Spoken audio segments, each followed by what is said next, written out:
నమస్కారం అండి. నా పేరు డాక్టర్ రవికుమార్ అండి. ఈరోజు మనము ఒక చర్మ వ్యాధి అంటే మనం చాలామందిని ఇబ్బంది పెట్టే చర్మ వ్యాధి ఇప్పటి కాలంలో సోరియాసిస్ అని చెప్పొచ్చు. ఈ సోరియాసిస్ అనేది చాలామందికి తెలియదు. ఈ చర్మ వ్యాధి అందరూ ఏమంటుంటారు, సార్ ఇది ఒక చర్మ వ్యాధి, మామూలు స్కిన్ ప్రాబ్లం అనుకొని ఆయింట్మెంట్లు ఏమో పెట్టుకుంటారు, తగ్గిపోతుంది, మళ్ళీ వస్తుందండి. ఇప్పుడు చర్మ వ్యాధిలో చాలా రకాలు ఉంటాయి. ఒకటి ఫంగల్ ఇన్ఫెక్షను, గజ్జి, తామర, లెకెన్ ప్లానెస్, ఆర్టికేరియా, దద్దుర్లు, ఇలా అనేక రకాల చర్మ వ్యాధులు ఉంటాయి. అందులో మనకు ఎక్కువగా ఇబ్బంది పెట్టే చర్మ వ్యాధి సోరియాసిస్ అని చెప్పొచ్చు.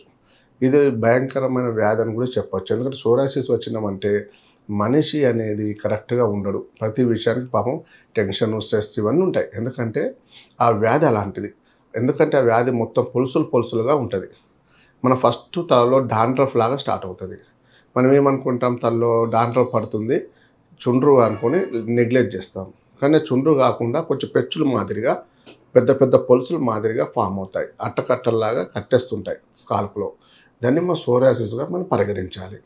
అది తలలో ఉన్న సోరియాసిస్ కొంతమంది చెవి భాగంలో, అలాగే మనకు కడుపు భాగంలో, నడుము భాగంలో, అలాగే చేతులు, కాళ్ళలో ఇలా స్ప్రెడ్ అయిపోతూ ఉంటుంది. అది అంటువ్యాధి కాదండి. సోరియాసిస్ అనేది అంటువ్యాధి కాదు. మిగతా వాళ్ళకు అది తాకడం వల్ల స్ప్రెడ్ అవ్వదు.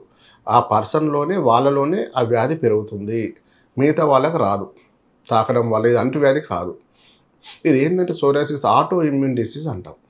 అంటే మన బాడీలో ఉన్న రక్షణ వ్యవస్థ మనకే హాని చేస్తుంటుంది.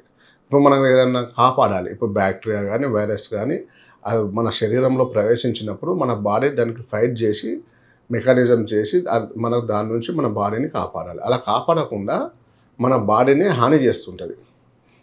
అంటే మనకు రక్షించాల్సిన రక్షణ వ్యవస్థ మనకే హాని చేయడం వల్ల ఇలాంటి ప్రాబ్లమ్స్ వస్తాయి. దీన్ని ఆటో ఇమ్యూన్ డిసీజ్ అంటాం. అంటే సోరియాసిస్ ఒక ఆటో ఇమ్యూన్ డిసీజ్ అనొచ్చు. అలాగే కీళ్ళవాతము, రొమటైడ్ ఆర్థరైటిస్ ఉంది, అలాగే సీరం ల్యూపస్ ఎరిథెమాటస్ ఉంది. ఇలా కొన్ని రకాల వ్యాధులు ఆటో ఇమ్యూన్ డిసీజ్గా పరిగణించవచ్చు. ఈ సోరియాసిస్ కూడా అలాంటి దారికే చెందుతుంది. మరి ఈ సోరియాసిస్ రావడానికి, ఈ చర్మ వ్యాధి రావడానికి మూల కారణం ఏంటి అంటే వంశపారంపర్యంగా 5%. కానీ అది మనం తెచ్చుకునే వ్యాధి, మనంతటా మనం కొని తెచ్చుకునే వ్యాధి అని చెప్పొచ్చు. సోరియాసిస్ ఎక్కువ టెన్షన్స్ ఎక్కువ పడ్డప్పుడు, స్ట్రెస్ ఎక్కువ పడ్డప్పుడు, ఫ్యామిలీ టెన్షన్స్ కానీ, ఫైనాన్షియల్ టెన్షన్స్ కానీ, వృత్తిపరంగా టెన్షన్స్ కానీ, ఇలాంటి టెన్షన్, స్ట్రెస్ ఎక్కువగా తీసుకున్నప్పుడు ఈ సోరియాసిస్ రూపంలో బయటపడే అవకాశాలు ఉంటాయి. కాబట్టి ఈ సోరియాసిస్కి ఇంగ్లీష్లో మందు లేదు. వాళ్ళు ఏం చేస్తుంటారంటే వాళ్ళు కొన్ని రకాల మందులు, యాంటీమెంట్, స్టెరాయిడ్స్, క్రీమ్స్ ఇస్తారు. అది వాడినప్పుడు తగ్గుతుంది, తర్వాత మళ్ళీ సోరియాసిస్ అంతా బయటపడుతుంది. కాబట్టి అది పర్మనెంట్ క్యూర్ ఉండదు. వాళ్ళే చెప్తారు, స్కిన్ డాక్టర్లే చెప్తారు, అమ్మ ఇది సోరియాసిస్ వ్యాధి ఉంది, ఇది దీర్ఘకాలిక వ్యాధి, ఇది మీరు ఎల్లప్పుడూ వాడాలి, తగ్గుతుంది, మళ్ళీ వస్తుందని చెప్తారండి వాళ్ళు కూడా. కానీ మన దాంట్లో అలా ఉండదు. హోమియోపతిలో దీన్ని శ్వాస పరిష్కారం చేయొచ్చు. ఈ వ్యాధికి చాలామంది విపరీతమైన దురదలు, ఇంత పెద్దలాగా పెచ్చుల్లాగా మారిపోయి ఒక విపరీతమైన దురదలు, అంటే భరించాలని దురదలు ఉంటాయి. దానివల్ల కొంచెం బ్లీడింగ్ కూడా అవుతుంటుంది. స్కిన్ అంతా, మొత్తం స్కిన్ అంతా పాడైపోతుంటుంది. అక్కడ నల్లగా మారిపోయి దురదలు మొదలవుతుంటాయి. ఇవన్నీ ఎక్కువగా సోరియాసిస్లో చూస్తుంటాం. మరి సోరియాసిస్లో ఇంకో రకాలు ఉంటాయి. అరిచేతులు, అరికాళ్ళలోకి వచ్చిన సోరియాసిస్ మళ్ళీ వేరేనండి.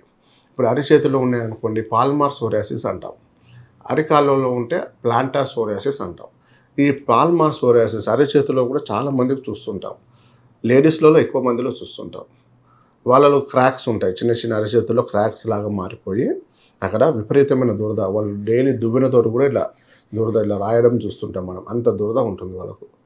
అక్కడ బ్లీడింగ్ కూడా, క్రాక్స్ ఎక్కువ పగిలినట్టు అయిపోయి బ్లడ్ కూడా వస్తుంటాయి లైట్గా ఈ పాల్మార్ సోరియాసిస్లో.